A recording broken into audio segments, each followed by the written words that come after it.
전에 한번 이런 글을 본 적이 있습니다. 우리를 이 세상에 태어나게 하시려 어머니는 얼마나 많은 고생을 하셨습니까? 해산의 아픔 속에서 태어난 우리는 그만큼 소중한 존재입니다. 정말 한 아기가 뱃속에서 잉태되어서 이 세상의 빛을 볼 때까지의 과정이 참 쉬운 것이 아니죠. 어머니가 뱃속에 아기를 9달 안고 사는 것도 힘들지만 애 낳은 고통을 무엇과 비교하겠습니까?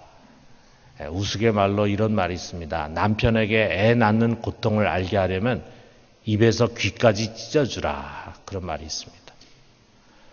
우리 낳는 고통뿐만이 아니죠. 어떤 한 젊은 엄마의 육아일기에 이런 글이 있습니다. 나에게는 아이를 낳는 고통보다 더 큰 고통이 찾아왔다. 전 몸살, 너무너무 아파서 아이 낳을 때도 흘리지 않았던 눈물을 마구마구 쏟아냈다. 엄마 되는 길이 이렇게 험난한 것인지 울고 싶다. 참 우리가 이렇게 우리를 낳아주신 그리고 길러주신 은혜, 이것은 우리가 정말 평생 잊을 수 없고 갚을 수 없는 것이죠. 자, 우리의 일시적인 육신이 태어나는 것에도 이런 큰 고통의 과정이 따른다면은 하물며 죄로 죽은 우리 영이 다시 살아나서 영생을 얻는 데야 오죽하겠습니까? 그것은 여인이 갖는 해산의 고통과는 비교할 수 없는 고난의 과정이라는 거죠. 자, 아기가 자기 노력으로 태어나는 것이 아닌 것처럼 여러분, 우리 세상 자녀에서 하나님의 자녀로 거듭나는 것 역시 우리의 수고와 노력으로 되는 것이 아닙니다. 오직 우리 주 예수 그리스도의 공로입니다. 아이를 낳기 위해서 여인이 해산의 고통을 감수하는 것처럼 우리를 거듭나게 하기 위해서 우리 예수님은 온갖 고통을 감수하셨습니다. 우리는 주님의 이 고난과 희생의 길을 잊어서는 안 됩니다. 겟세마네 동산에서 이제 붙잡혀 온 대제사장의 뜰에서 우리 주님이 겪어했던 3가지의 고난에 대해서 오늘 우리는 좀 돌아봅시다. 첫 번째로 우리 주님은 거짓 증거와 모함에 시달렸습니다. 55절에서 56절 보니까 대제사장들과 온 공회가 예수를 죽이려고 그를 칠 증거를 찾되 얻지 못하니 이는 예수를 쳐서 거짓 증언하는 자가 많으나 그 증언이 서로 일치하지 못합니다. 그랬습니다. 이미 저들은 예수를 죄인으로 몰아서 죽여야 한다. 이렇게 다 결정을 내렸어요. 이미 재판이 다 끝났습니다. 그 다음에 그 결론에 짜맞추기 위한 증거를 이제 찾는 거예요. 자, 그러니까 그 증거라는 게 뭐 다 조작. 그러다 보니까 자기들끼리 서로 고소하는 내용도 맞지가 않았습니다.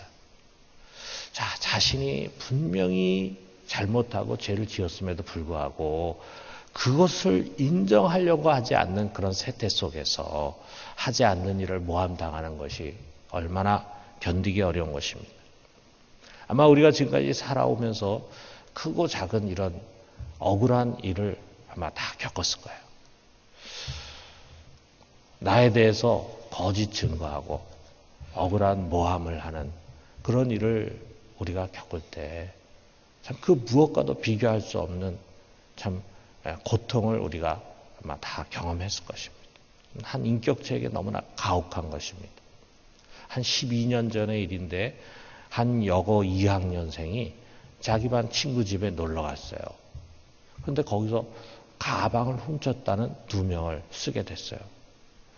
이 여학생은 자기는 아니라고 항변을 했지만 친구들이 집요하게 그녀를 따돌리고 괴롭혔습니다.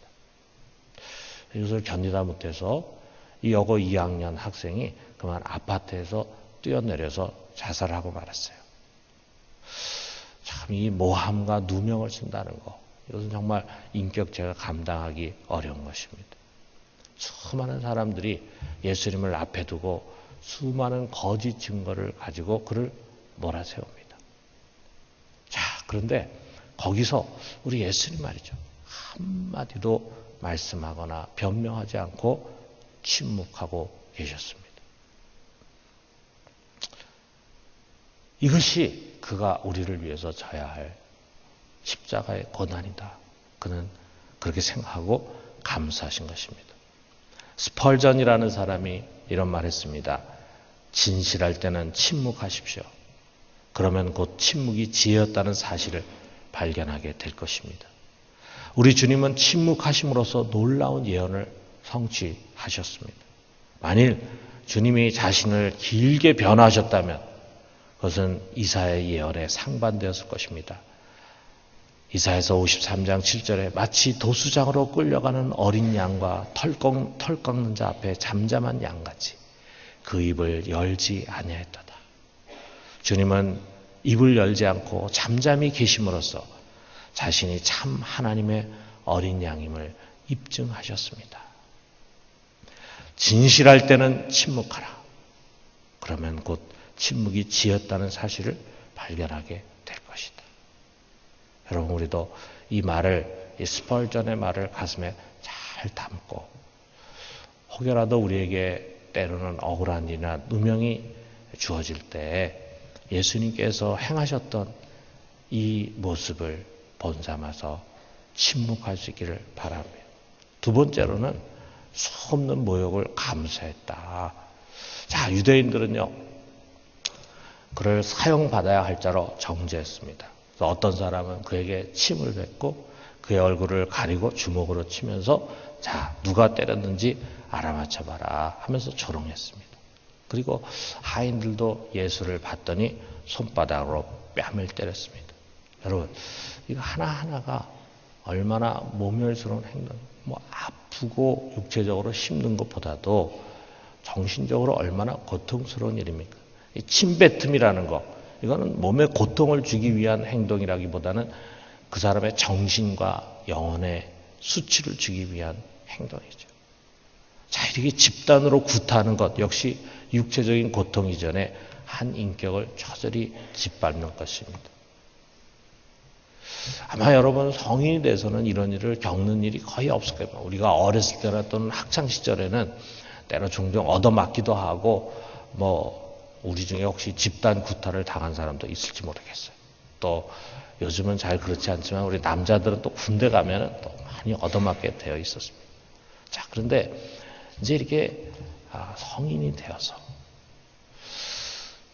이렇게 육체적인 고통 이전에 한 인격이 저절히 짓밟힘을 당한다는 거, 이런 경험을 하는 일이 쉽지가 않죠. 만약에 우리 중에 이런 경험을 하는 일이 있다면은 아마 평생 지워지지 않을 큰 상처가 될 것입니다. 그러나 주님은 이 모든 것을 피하지 않으셨습니다. 이사야서 50장 6절에 있는 것처럼 모욕과 침뱉음을 당하여도 내 얼굴을 가리지 아니하였느니라. 그분은 모멸과 수치를 다 참으셨습니다. 멸시당함을 자기 몸에 담으셨습니다. 왜? 그것이 바로 우리들을 위해서 그가 마땅히 져야 할 십자가의 고난이라고 생각했기 때문입니다. 셋째로 그는 배신을 당했습니다. 지금 이 대제사장의 뜰에는 모두가 다 예수를 미워하고 대적하고 또 짓밟고 죽이려고 하는 자들 뿐이에요. 그런데 유일하게 이곳에 몰래 숨어 들어와서 예수님의 편이 돼줄 수 있는 사람이 한 사람이 있었는데 그는 바로 베드로였습니다. 그는 예수님이 정말 사랑해서 택해서 3년 동안을 쫙 공들여서 키우고 훈련시킨 수제자였어요. 그런데 유감스럽게도 이 수제자는 3번이나 자기의 스승인 예수님을 모른다고 부인했습니다. 마지막 3번째는 저주하고 맹세하면서 나는 너희의 말하는 이 사람을 알지 못하노라 하고 힘주어서 말했어요. 소근거리지도 않고 힘을 주어서 말합니다. 그때 베드로와 예수님의 눈이 마주쳤다고 했습니다. 주님은 이 모든 광경을 눈으로 바라봐야 했고 또 귀로 들어야 했습니다. 여러분, 만약에 우리가 정말 믿는 사람 그리고 내 마음과 사랑을 부어준 그런 사람으로부터 배신을 당했다라고 할 때 이 주님의 쓰라린 마음을 우리는 더욱 이해할 수 있을 것입니다. 결국 주님은 그의 곁에 있어줘야 할 모든 사람들로부터 버림을 당하고 그리고 배신을 당한 채 오직 적들에게만 둘러싸여서 가장 외로운 자리에 서 있어야 했습니다. 만왕의 왕이요 온 세상을 친히 만드신 우리 성자 하나님이 무엇을 위해서 자신이 만든 이 피조물들로부터 이런 고난과 수치를 받아야 한다는 말입니까? 주님은 하늘의 천군 천사를 수많은 천사와 천군들을 동원해서 한순간에 이 대적자들을 다 쓸어버릴 수 있는 힘이 있는 분이었습니다. 그런데 무엇 때문에 주님은 가장 나약하고 힘없는 인간의 모습으로 이렇게 일방적으로 당해야 했습니까? 여러분, 우리를 위해서입니다.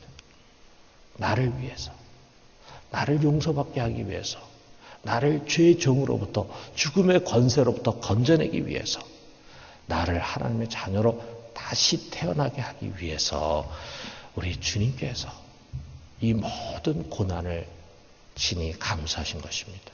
그러므로 구원받고 거듭나서 새 생명을 얻은 성도 여러분, 우리는 감사합시다. 그 은혜를 잊지 맙시다. 그리고 그것을 우리의 빚으로 여깁시다. 빚으로. 그리고 그 빚을 갚는 길이 무엇입니까? 우리가 이 그리스도의 남은 고난을 우리 속에 채우고 주님의 고난에 동참하는 것입니다. 그의 교회를 위해서, 그의 복음을 위해서 주님은 그의 고난을 남겨놓으셨습니다. 교회를 섬기는데, 하나님 나라를 세워가는데, 복음을 전하는데 주님이 겪으신 것과 유사한 고난이 내게 찾아올 때 여러분 낙심하지 말고 도리어 우리가 그리스도의 고난에 조금이라도 동참한다라는 마음으로 기뻐하고 감사합시다. 이 모든 것을 은혜로 알고 묵묵히 감당하고 오히려 적극적으로 그 고난에 동참하는 우리 모두가 되기를 주님의 이름으로 축원합니다.